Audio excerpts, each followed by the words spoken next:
and people have been asking me to ask you this when you came on the show. Okay. As many people know, my parents are from Sudan. Yep. I grew up in a Muslim household, right? Yep. Let me hide this White Claw. Sorry, bro. Sorry. And I grew up in a traditionally Muslim household. My parents, both speak Arabic, came from Sudan here in the 80s, whatever it may be.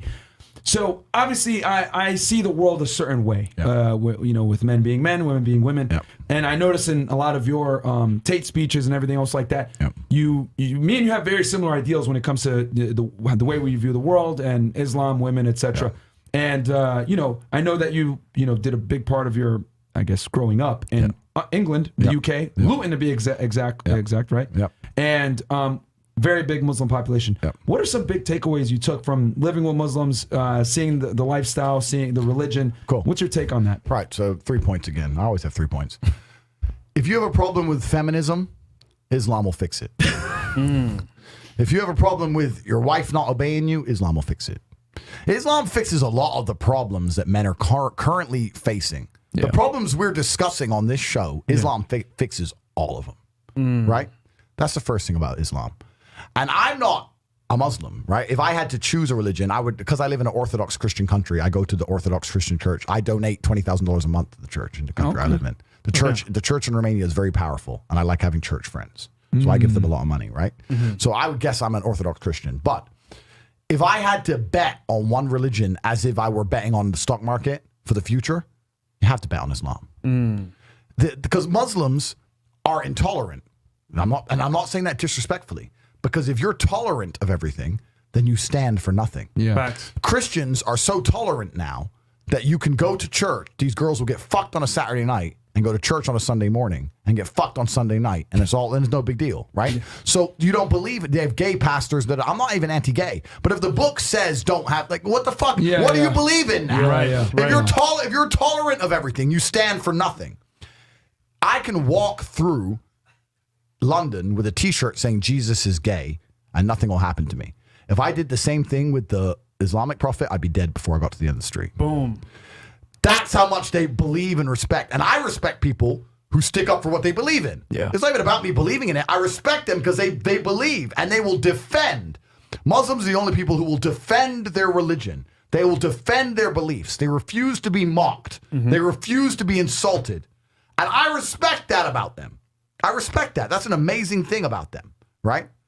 And the third point is, and I've been all around the world, some of the best countries in the world today are the first world Muslim nations. Yeah. Qatar, you can go to Qatar, you can fall asleep with $1 million on your lap in the middle of the street.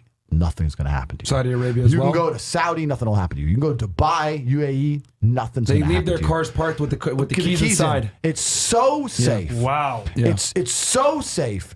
Women, everyone's married. Every woman obeys her husband. Every single woman has 4, 5, 6 kids. Big families. All the things we're talking about, all the problems we have here, right? They've got none of that. None of it. Because of Islam. Islam keeps society in the role where women obey their man. Women have children. Women have big families. Women are exceptionally happy to do so. Yes. Before some Western girl comes in here and runs her mouth, the Islamic women are happier than any fucking thought you're going to see in the club tonight. They're very true. They're happy. Society is functioning. Their population is growing, because in most Western countries, the population is declining. Yep. Tim Cass was talking about it today. I was talking. We were 2 people have 1 kid. Doesn't work. Doesn't work, right? 2 people need to have 3.1 kids because people die, right? People die prematurely, blah, blah, blah, blah. Yeah. So we have population problems in the West. They have none of the population problems. Society is functioning. And that's what society is. Society starts at the smallest possible group. You have families, and families make a street, and that street makes a village, and that village makes a town, that town makes a city, and that city makes a country. So if it's broken at the very fundamental level, if its family level's broken, then it's broken the whole way up. Yep. And that's what's happened in the West. And the first world Islamic countries have none of those problems. So if you're going to talk about a belief system that fixes issues, you need to go to Islam. And I will say this that will fix everything. And look, I'm not Muslim, but half my family is Christian, half is Muslim. Sorry to say this, the half that's Christian, they're all divorced. The half that's Muslim, they're still married, hella kids, and they're happy. The wives do serve their husband. The kids understand the roles, and generally they're happy. You're right on that, 100%. So I just have absolute, even though I wouldn't identify as Muslim, I have absolute respect for the ideology, respect for the mentality, respect for the warrior aspect of it. I respect it. They don't play. They don't play. You can't insult their shit. But you can insult the church all day. You can make fun of it. There's a fucking show on Netflix about a gay Jesus. That's a joke, right? Ha ha ha. And what do the Christians do? Nothing. Yeah.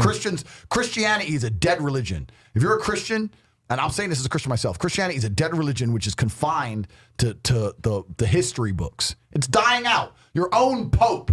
The Pope goes up there and talks LGBTQ shit. That's now. crazy. It is over. You don't stand for anything. You don't believe in anything. You have no boundaries. You're walked on. You're mocked. You're divorced. Your fucking Christian wife, after taking her to church for 20 years, will fuck the gardener behind her back. The whole thing is a joke. Being a Christian now is nothing more than advertising you're a loser. It's a losing religion because you've lost to Islam. That's the future of religion. Man.